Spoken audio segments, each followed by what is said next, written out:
Greetings and salutations, and Iron Man, does whatever an iron can. Look out, he's the Iron Man. Well, that's out of the way. Iron Man 2, 2010. Third film release as part of the Marvel Cinematic Universe. What is it we have? Set 6 months after the events of the first Iron Man, Tony Stark has revealed his identity as Iron Man, and the government of the United States is after the technology.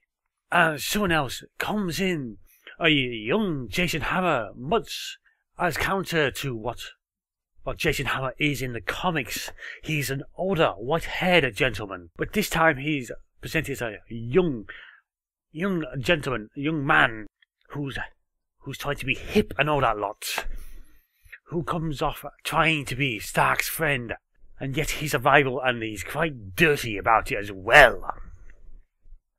Robert Downey Jr. returns as Tony Stark because who else could play him?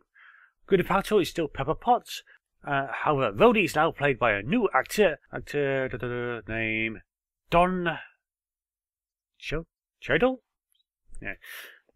Scarlett Johansson makes her first appearance as Natasha Romanoff, or for anyone know, the Black Widow, agent of S.H.I.E.L.D. And the gist of this, the government wants the Iron Man armor. Stark doesn't want to give it to the government, because he doesn't trust the government. It's his armor. And since he's made the limelight, Jason Hammer's not happy. He's taken away from his business. He's trying to develop his own armor. And when in court, he's presented as the last example of people trying to develop the armor. When someone tries to turn at the waist, the armor does a 180.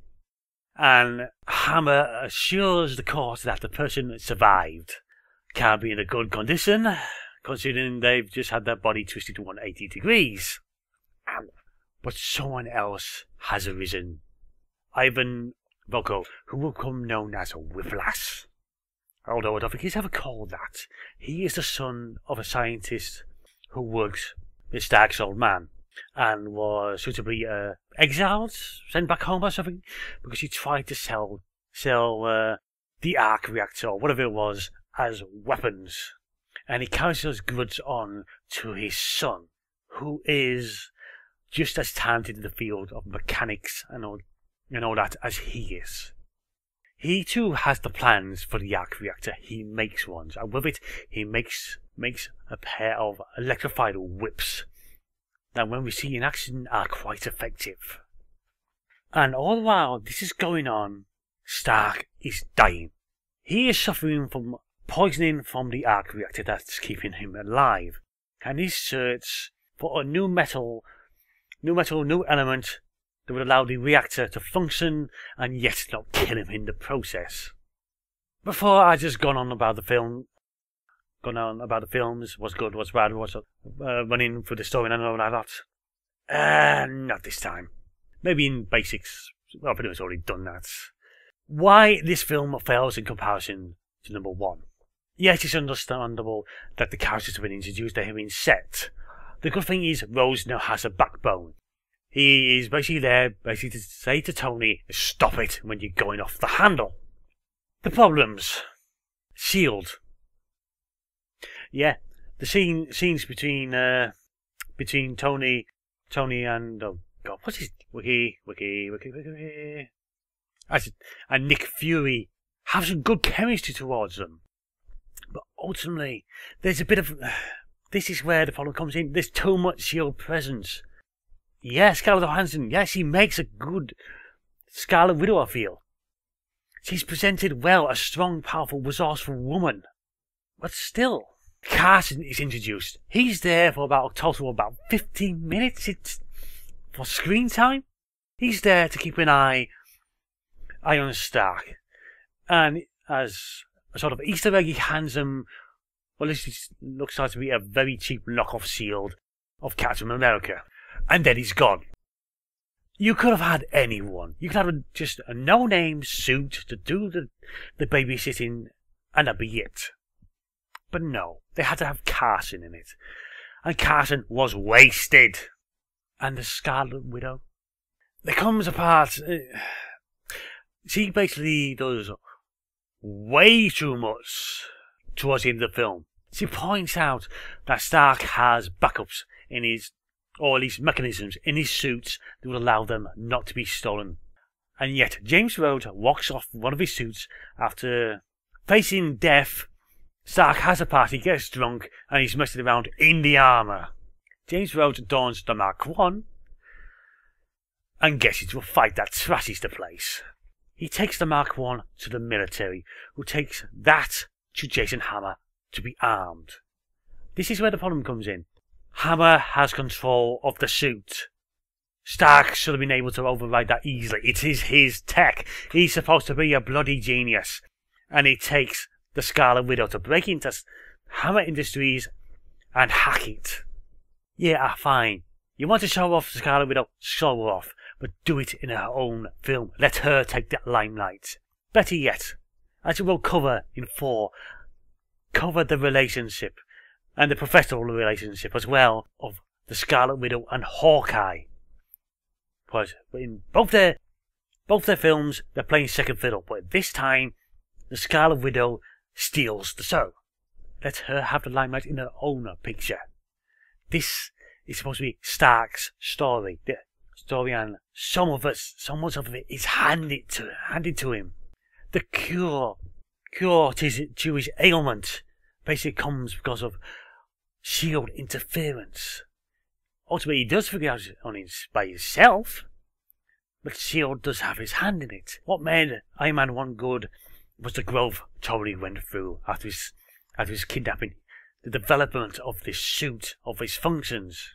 This time, it just doesn't feel like he's there. He's dealing with that. He's dealing with the S.H.I.E.L.D. who's trying to recruit him to the Avenger program. And he isn't having any of it. He doesn't want to be part of it. He's fighting off the government, S.H.I.E.L.D. And now he's got Whiplash after his head, who, after a public encounter, destroys one of his armors. I think it's the Mark 5 or 6 suit. Doesn't matter really. Who is then recruited by Jason Hammer to help develop his suits. Who Whiplash then turns into robots that under his control, even gutted one to make himself a suit, taking Stark's suggestion, which he provided mockingly, or rather just taunting Whiplash with, about how to get a rate for his whips. This would have otherwise been a good film, but it's a good film, but it suffers for what S.H.I.E.L.D. does in it. It gives some good moments, but overall, Stark's development through it is stilted somewhat.